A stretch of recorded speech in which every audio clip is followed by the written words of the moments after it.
ಎಲ್ಲರಿಗೂ ನಮಸ್ಕಾರ.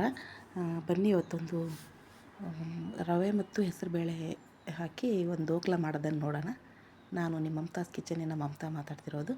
ನೋಡಿ, ಮೊದಲು ಹೆಸರುಬೇಳೆನ 2 ಕಪ್ ಹೆಸರುಬೇಳೆ ಹಾಕಿ ನೆನೆಯಕ್ಕೆ ಇಟ್ಬಿಡೋಣ. ಆಮೇಲೆ 1.5 ಕಪ್ಪು ಬಾಂಬೆ ರವೆ ಹಾಕ್ಕೊಳ್ಳೋಣ. ಆಮೇಲೆ 2 ಸ್ಪೂನು ಮೊಸರು ಹಾಕ್ಕೊಳ್ಳೋಣ.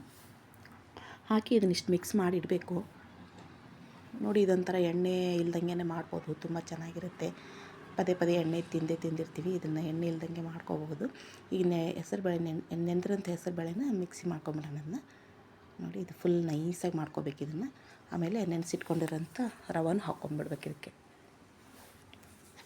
ಮೊಸರು ಮತ್ತು ರವೆನೂ ಹಾಕಿ ನೆನೆಸಿಟ್ಕೊಂಡಿರ್ತೀವಲ್ವ, ಅದನ್ನೇ ಇದಕ್ಕೆ ಹಾಕ್ಕೊಂಬಿಡೋಣ. ಆಮೇಲೆ ಇದಕ್ಕೆ ಸ್ವಲ್ಪ ತರಕಾರಿ ಏನೇನು ಬೇಕೋ ಅದನ್ನೆಲ್ಲ ಹಾಕ್ಕೋಬಹುದು. ನಾನು ಕ್ಯಾರೆಟ್ ಮಾತ್ರ ಹಾಕಿದ್ದೀನಿ. ಉಪ್ಪು, ಕ್ಯಾರೆಟು, ಉಪ್ಪು, ಆಮೇಲೆ ಸ್ವಲ್ಪ ಕೊತ್ತಂಬರಿ, ಜೀರಿಗೆನ ಲಾಸ್ಟಲ್ಲಿ ಹಾಕಬೇಕು, ಮೊದಲೇ ಹಾಕೋದೇನು ಬೇಡ. ನೋಡಿ, ಕೊತ್ತಂಬರಿ ಹಾಕ್ಕೊಂಡಿದ್ದೀನಿ. ಆಮೇಲೆ ಈನೋ ಒಂದು ಹಾಕಬೇಕು. ಇದಕ್ಕೆ ತುಂಬ ಚೆನ್ನಾಗಿ ಉಬ್ಬಿ ಬರುತ್ತೆ. ಯಾಕಂದರೆ ರಾತ್ರಿ ರುಬ್ಬಿಡೋಕ್ಕೂ ಆಗೋಲ್ಲ ಇದನ್ನು, ಹಾಗಾಗಿಬಿಟ್ಟು ಈನೋ ಹಾಕಿ ಮಾಡಿದ್ರೆ ತುಂಬ ಚೆನ್ನಾಗಿರುತ್ತೆ. ಎಲ್ಲ ನೀಟಾಗಿ ಮಿಕ್ಸ್ ಮಾಡ್ಕೋಬೇಕು.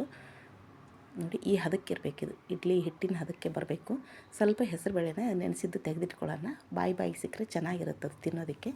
ಒಂದು ತಟ್ಟೆಗೆ ಚೆನ್ನಾಗಿ ಎಣ್ಣೆ ಸವರ್ಬಿಟ್ಟು ಇದನ್ನು ಹಬೆಯಲ್ಲಿ ಬೇಯಿಸಬೇಕು. ಆ್ಯಕ್ಚುಲಿ ನೀವು ಇಡ್ಲಿ ಥರನೂ ಮಾಡ್ಕೋಬೋದು, ಬೇಕು ಅಂದರೆ ಈ ಥರ ಮಾಡಿಕೊಂಡ್ರು ಚೆನ್ನಾಗಿರುತ್ತೆ. ಚೆನ್ನಾಗಿ ಒಂದು ತಟ್ಟೆಗೆ ಚೆನ್ನಾಗಿ ಎಣ್ಣೆ ಸವರ್ಬಿಟ್ಟು ಅದನ್ನು ಇದಕ್ಕೆ ಹಬೆಯಲ್ಲಿ ಬೇಯಿಸೋಕೆ ಇಟ್ಕೋಬೇಕು. ನಾನು ಮೊದಲೇ ಇದನ್ನು ಇಟ್ಕೊಂಡಿದ್ದೀನಿ. ಸ್ವಲ್ಪ ಮೇಲೆ ಕಸೂರಿ ಮೇಥಿ ಉದುರಿಸೋಣ. ಕಸೂರಿ ಮೇಥಿ ಹಾಗೂ ಸ್ವಲ್ಪ ಚಿಲ್ಲಿ ಫ್ಲೇಕ್ಸ್ ಹಾಕೋಣ, ತುಂಬ ಚೆನ್ನಾಗಿರುತ್ತೆ ಇದು. ಇದನ್ನು ಈ ಥರ ಹಬೆಯಲ್ಲಿ ಬೇಯಿಸೋಕೆ ಇಟ್ಕೋಬೇಕು. ಮೊದಲೇ ನಾನು ಕಡಾಯಿನಲ್ಲಿ ನೀರು ಹಾಕಿ ಇದನ್ನು ಕಾಯಕ್ಕೆ ಇಟ್ಕೊಂಡಿದ್ದೆ. ಅದು ಚೆನ್ನಾಗಿ ಕಾದಿದೆ. ಇವಾಗ ಅದನ್ನು ಮುಚ್ಚಿಬಿಟ್ಟು ಒಂದು 10 ನಿಮಿಷ ಬೇಯಿಸ್ಕೊಳ್ಳೋಣ. ತುಂಬ ಚೆನ್ನಾಗಿ ಬರುತ್ತಿದು. ಪದೇ ಪದೇ ಅದೇ ಇಡ್ಲಿ, ರವೆ ಇಡ್ಲಿ ಎಲ್ಲ ತಿಂದು ಬೇಜಾರಾಗಿರುತ್ತಲ್ವ, ಈ ಥರ ಮಾಡ್ಕೊಂಡು ತಿಂದರೆ ತುಂಬ ಚೆನ್ನಾಗಿರುತ್ತೆ. ನೋಡಿ, ಇದು ಈ ಥರ ತೆಗೆದಾಗ ಎಷ್ಟು ಗಮ್ಮಂತ ಪರಿಮಳ ಬರುತ್ತಂದರೆ ಅಷ್ಟು ರುಚಿಯಾಗಿತ್ತಿದು. ಅದಕ್ಕೆ ಸ್ವಲ್ಪ ಒಗ್ಗರಣೆ ಮಾಡ್ಕೊಳ್ಳೋಣ. ಸ್ವಲ್ಪ ಸಾಸಿವೆ, ಆಮೇಲೆ ಒಣಮೆಣಸಿನ್ಕಾಯಿ, ಸ್ವಲ್ಪ ಇಂಗು, ಇದೆಲ್ಲ ಹಾಕಿ ಒಗ್ಗರಣೆ ಮಾಡ್ಕೊಳ್ಳೋಣ. ನೋಡಿ, ಎಷ್ಟು ನೀಟಾಗಿ ಬರುತ್ತಿದೆ. ತುಂಬ ಚೆನ್ನಾಗಿ ಬಂದಿದೆ. ಗೂಡಾಗಿ ಬಂದಿದೆ. ಇಡ್ಲಿ ಟೇಸ್ಟೇ ಬರುತ್ತೆ. ಆದ್ರೂ ಇದು ಬಾಂಬೆ ರವೆ ಆಗಿರೋದ್ರಿಂದ ಅದ್ರ ಟೇಸ್ಟೇ ಬೇರೆ, ಇದ್ರ ಟೇಸ್ಟೇ ಬೇರೆ.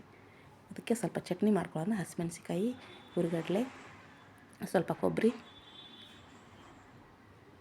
ಆಮೇಲೆ ಹುಣಸೆಹಣ್ಣು, ಉಪ್ಪು, ಸ್ವಲ್ಪ ಇಂಗು. ಇದು ಬೆಲ್ಲ, ಕರಿಬೇವು, ಕೊತ್ತಂಬರಿ, ಬೆಳ್ಳುಳ್ಳಿ ಏನು ಬೇಡ. ಇದೊಂಥರ ಟೇಸ್ಟ್ ಚೆನ್ನಾಗಿರುತ್ತೆ ಚಟ್ನಿದು. ಸ್ವಲ್ಪ ಹಿಂಗೆ ಹಾಕಿಬಿಟ್ಟು ನೀರು ಹಾಕಿ ಮಿಕ್ಸಿ ಮಾಡ್ಕೋಬೇಕು. ಸ್ವಲ್ಪ ತರಿಯಾಗಿ ಮಾಡಿಕೊಂಡ್ರೆ ಇನ್ನೂ ಚೆನ್ನಾಗಿರುತ್ತೆ. ಭಾಳ ಈ ಚಟ್ನಿ ಯಾವುದೇ ಆಗಲಿ ತುಂಬ ನೈಸಾಗಿ ರುಬ್ಕೋಬಾರ್ದು, ತರಿಯಾಗಿಯೇ ಇರಬೇಕು. ನೋಡಿ, ಈ ಥರ ತರಿಯಾಗಿ ಬರಬೇಕು, ತುಂಬ ಚೆನ್ನಾಗಿರುತ್ತೆ. ಇವಾಗ ಚಟ್ನಿನೂ ರೆಡಿ ಆಯಿತು, ದೋಕ್ಲಾನೂ ರೆಡಿ ಆಯಿತು.